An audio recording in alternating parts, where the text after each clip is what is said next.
There you go. Okay. Know how to run Zoom, I promise. Okay.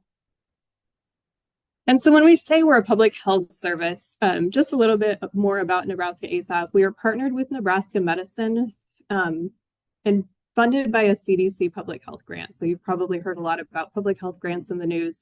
This is one program that benefits the people of Nebraska, I think, through our antimicrobial stewardship efforts and things like this summit here today. So this is just a list of some of the activities and things that we can help your facilities out with that we do on a regular basis, listed here. And then I want to share just some of the data, like I mentioned, breaking it down by healthcare settings. So we'll start first with hospitals. So if you're familiar with stewardship, you are probably also very familiar with the core elements of antimicrobial stewardship. And this is one of the ways they measure how robust a facility's program is at performing antimicrobial stewardship. And so overall, the goal is for your facility to meet all 7 core elements, because that means your program is fully functioning. And so I'm really happy to report for the first time here, we see that Nebraska has met the national level with 96% of all of our hospitals meeting all 7 core elements. So I think we've really made obviously great strides from about 10 years ago now, when only 1/3 of hospitals were really fully participating in stewardship. So I think we're all doing a great job with having a foundational program set up at this point, and we're ready to kind of advance and move forward as well. So one of the ways we've really advanced hospital antimicrobial stewardship over the last couple of years is enrollment in the NHSN antibiotic use and resistance module. So this is the CDC's portal for tracking patient safety data. And we were very excited that they added antibiotic use and resistance to it, because it gives us a much better idea of how antibiotics are being used. Before 2023, this was a voluntary reporting piece of NHSN. So you can see there weren't very many hospitals participating. It was, as you know, if you've set it up, kind of very complicated to set up and very costly for facilities to set up. So until it became mandatory from CMS to get reimbursement for it, it wasn't really done a whole lot. But now you can see we very quickly jumped to 2/3 of our hospitals in our state are reporting. So from a public health perspective, we're very excited about this. This is a lot of data that we can not only inform our public health, but we can feed it back to you guys at the hospitals and show you what's going on in our state. The antibiotic resistance module side of things has been a little bit more difficult to implement, as you can imagine, with places sending out their micro to outside labs and trying to get that data back to them in a way that NHSN can use has been a challenge. But we are seeing about 50% of our hospitals submitting data now. So that is another big stride that we've made here in Nebraska. So why do we need to track this? And I think this is a good way for us to get benchmarked data for how we use antibiotics. So nationally, we see that 42% of hospitals use more antibiotics than is predicted by NHSN.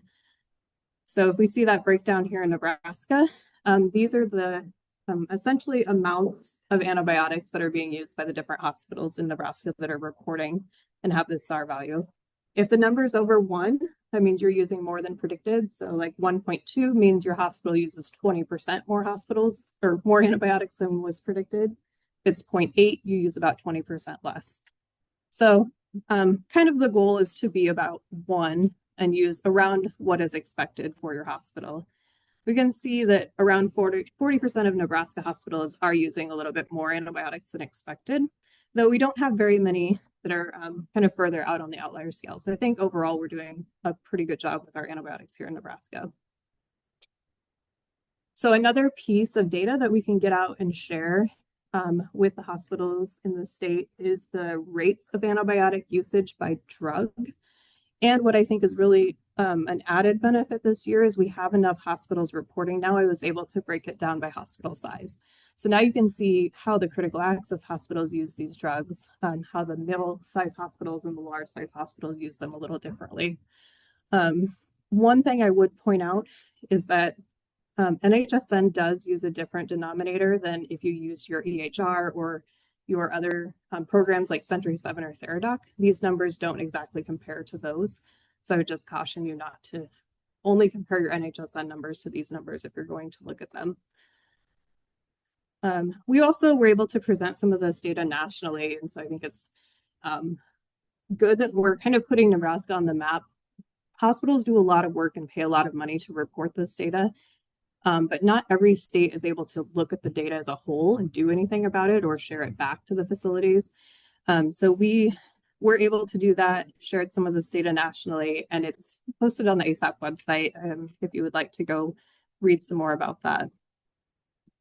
But I think this is one of the main benefits for the hospitals in getting all of this data in and all the work you do to submit it, is that we were able to kind of aggregate it, compile it, and feed back some comparative state of Nebraska reports to our hospitals last year. So about 27 hospitals received a report last September of not only where their prescribing rates are, but where others in the state were compared to them. So I think we reached out to the stewardship leads that got these reports, and I think they found them very helpful. So we are adding on now all of the other hospitals that newly started reporting, and we'll be sending out these reports again in a couple of months. So if you're a stewardship lead at a hospital, be looking for an email from us, and we'd be happy to get you a report like this.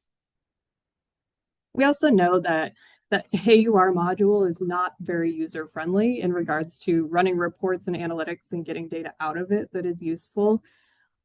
Lacey, our NHSN lead, and I met with a whole bunch of hospitals, probably, I don't know, 8 or 10 of them, to show them where these reports are, which ones are most helpful. There's probably 20 or 30 or more reports.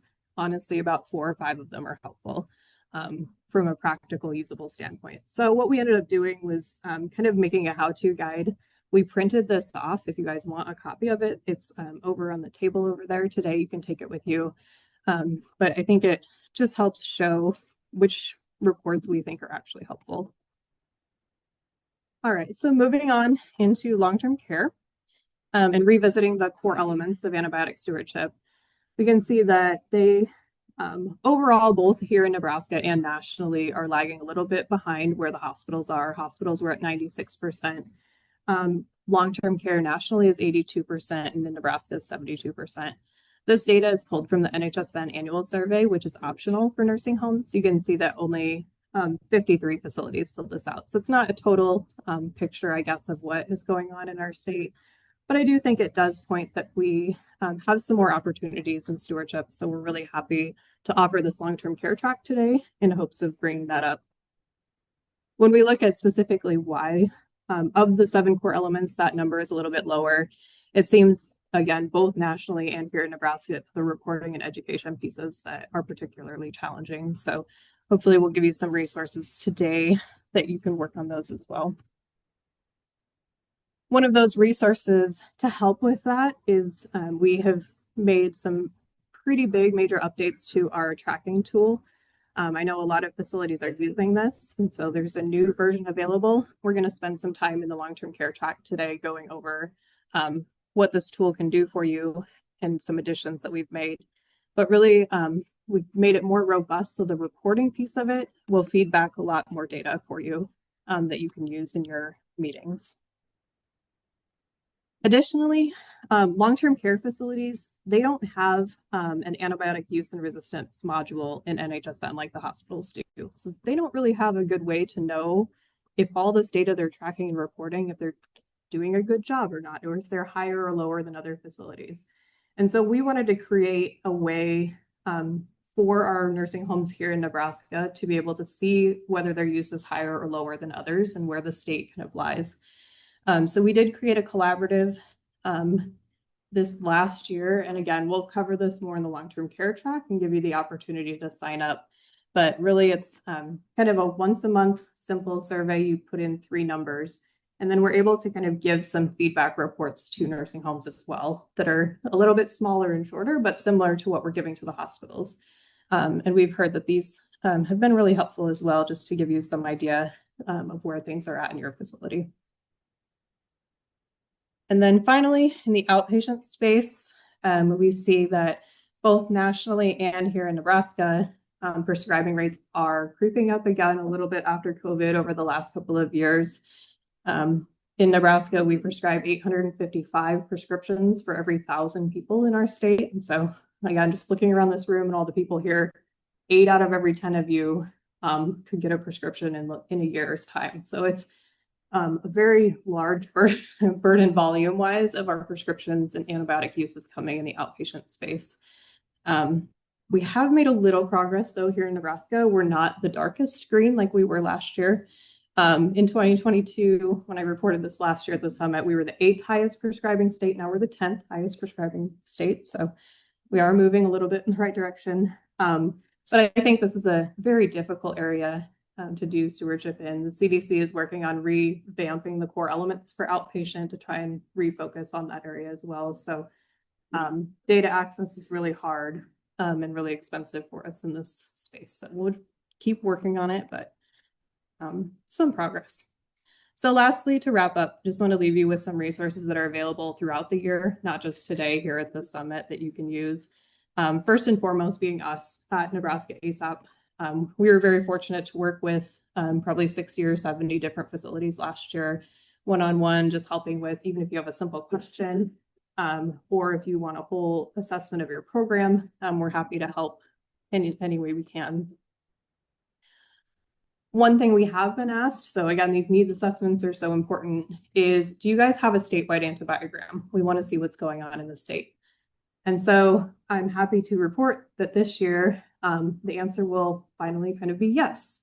So we do get tens of thousands of isolates into the state, but as you can imagine, looking at those and analyzing those is very difficult. But we broke them down, which we thought would be way more useful to people, by local health department. Seeing what's going on in the entire state is kind of misleading sometimes, because what is happening in Omaha may be way different than what's happening in the Panhandle. We have a large state. So we were able to break down these isolates from where they came from in the state by the health department. And we should be able to have those ready and on the website in the next few months for everyone to use and look at. Again, one of the big things that our program does at ASAP is program assessments. So this is really going through all of those 7 core elements in pretty great detail. If you fill out these assessments online, that the links are in your slides based on your setting, we will meet with you for about an hour on Zoom. It's pretty informal, and just discuss how your program's set up, if there's anything we can help you with. And then at the end of that, you can we'll write you a report that you can take to leadership and have other resources and guidance on like how you can improve your program a little bit more.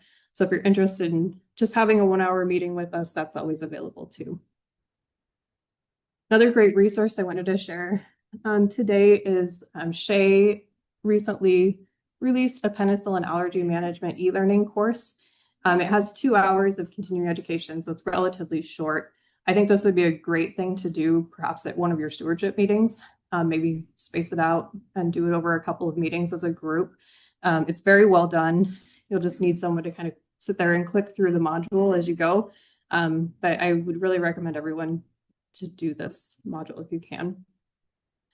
Additionally, we always have our ASAP website and our YouTube channel. On the YouTube channel, you'll find recordings of all of the summit presentations, even those from the past years. So if you want to go back and look at something, it'll be on the YouTube channel. Sorry. Okay. And then we also have started a monthly newsletter, the Antimicrobial Advocate. So if you'd like to subscribe to get that to your email every month, we try to put something for all the different settings in there. So it's not just for hospitals or just for nursing homes. We try to put something in there for everyone. And then we try to target also both pharmacists and infection preventionists and others. So it's pretty well-rounded with some good educational opportunities throughout the year there too. And then finally, we are on Facebook and LinkedIn. We share a lot of educational events and different things from national societies and important stewardship news that you can know about throughout the year there. So I'll conclude by thanking you one more time. We'll keep going. If you have questions throughout the day, please just come find me. I will be around all day.